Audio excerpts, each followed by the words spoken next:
Para analizar y reflexionar los gobiernos de Menem entre 1989 y 1999, primero habría que hacer un contexto o una contextualización internacional para pensar que esta etapa, sobre todo desde fines de los 70 y principios de los 80, a partir de la irrupción de intelectuales, financistas, de la llamada nueva derecha y que asesoran a los gobiernos de Margaret Thatcher, que asumió en 1979 en Gran Bretaña, y Ronald Reagan, que asumió en 1981 en Estados Unidos, se plantea la aparición de un movimiento de ideas que se conocen después como neoliberales.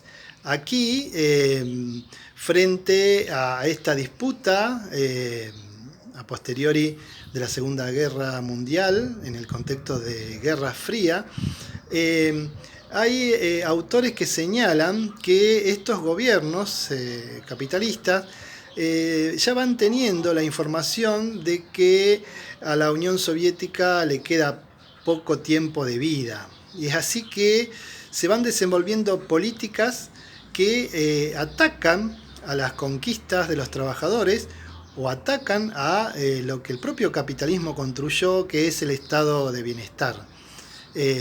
Thatcher por un lado y Reagan por otro van erosionando determinadas conquistas, y en el caso de Thatcher favorece a las privatizaciones de las empresas públicas.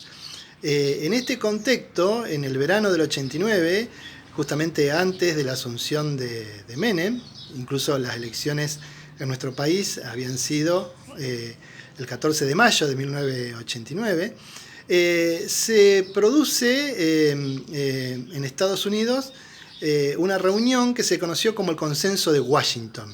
El Consenso de Washington es una reunión de financistas, economistas, intelectuales del Banco Mundial y del Fondo, que se plantean determinadas políticas para la región y el cobro de la deuda externa. Así generan determinadas recetas que, para no abundar, podríamos sintetizar en, por ejemplo, la ya mencionada privatización de las empresas públicas, la flexibilización laboral y el control del gasto público o el control del déficit, algo que todavía actualmente se sigue mencionando. Aquí la idea primigenia es que si hubo crisis, ¿sí? O sea, fíjense esto, los propios capitalistas enuncian que la crisis del capitalismo tuvo que ver con los gastos que se realizaron en asistencia, ¿sí? Mejoramiento salarial, ¿sí? Y que ahora eso había que ajustar. Se ha gastado mucho y por ello estas políticas. Bien, Menem asume la presidencia el 9 de julio del 89 en el adelantamiento de mando que hubo por la propia crisis de la hiperinflación, y lo que hace es desenvolver estas políticas, ¿sí? Pero antes de ello envía al Congreso dos leyes que votan todos los partidos, incluido la Unión Cívica Radical, como son la Ley de Reforma del Estado y la Ley de Emergencia Económica. La Ley de Reforma del Estado favorece a que justamente se desenvuelvan las privatizaciones de las empresas públicas, ¿sí?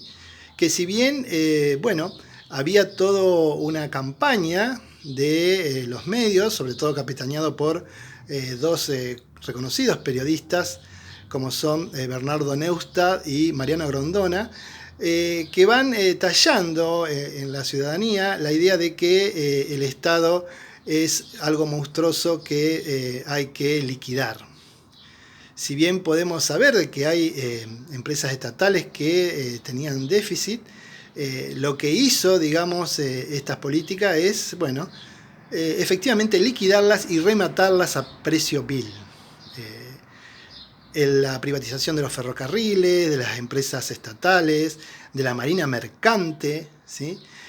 Hizo que grandes contingentes de población entren o queden en la desocupación, ¿sí? O en el olvido. Piensen acá lo que fue en la provincia el cierre del frigorífico de Santa Elena, ¿sí? El impacto que produjo y el quiebre que produjo en esa comunidad. Y en el año 90-91 la aparición de este plan económico, capitaneado por Cavallo, de la convertibilidad. En ese sentido, esta política económica llevó a estabilidad, o sea, controla la hiperinflación, ¿sí? Pero, claro, como dirían algunos economistas, fue una burbuja de crecimiento artificial. ¿Por qué? Porque justamente esta estabilidad acompaña lo que fue el remate de las empresas públicas entre el año 91 y 94. A partir de allí, lo que viene después es marginalidad y pobreza. ¿Por qué? Porque los niveles de desocupación empiezan a aumentar. Se pierden puestos de empleo. Esa familia tradicional que estaba vinculado al ascenso social desde los años 60 es quebrada, ¿sí? Así es que entre el año 97 y 98 se van generando movimientos de resistencia, primeramente de trabajadores ocupados que fueron desocupados, como son los trabajadores de Orán, Salta, ¿sí? Y en Neuquén, que estaban vinculados a la actividad petrolera. Ahí comienza una lucha que después se conocería como la del movimiento piquetero, que comenzó justamente, originariamente, desde trabajadores ocupados y que progresivamente, hacia el año 98, 99 y 2000, se fue trasladando a las grandes barriadas del Gran Buenos Aires y de las grandes ciudades del país. Esto significa que las políticas desenvueltas por Menem, tuvieron su efecto a nivel social y fueron erosionando algo del tejido social que había sido de alguna manera sostenido tanto en la época de la dictadura como en los inicios del alfonsinismo. La culminación de los gobiernos de Menem en el año 99 y la aparición de un espacio político como la Alianza hace que genere nuevamente esperanzas para, todos los argentinos.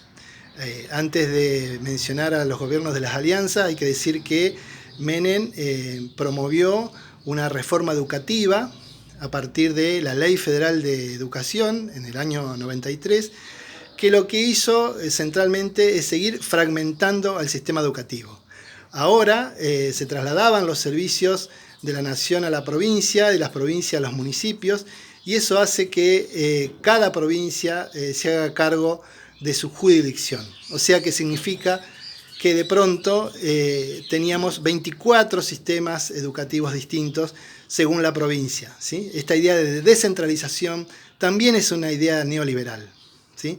En este sentido, entonces, también hay que decir que la resistencia a esa ley de nuevo estuvo de parte de los trabajadores y los estudiantes, favoreciendo un sinnúmero de movilizaciones y marchas que reclamaban no solamente por la derogación de esta ley, sino que, mayor presupuesto para educación, para salud, para vivienda y poder recuperar algo de los empleos que la propia economía neoliberal venía destruyendo.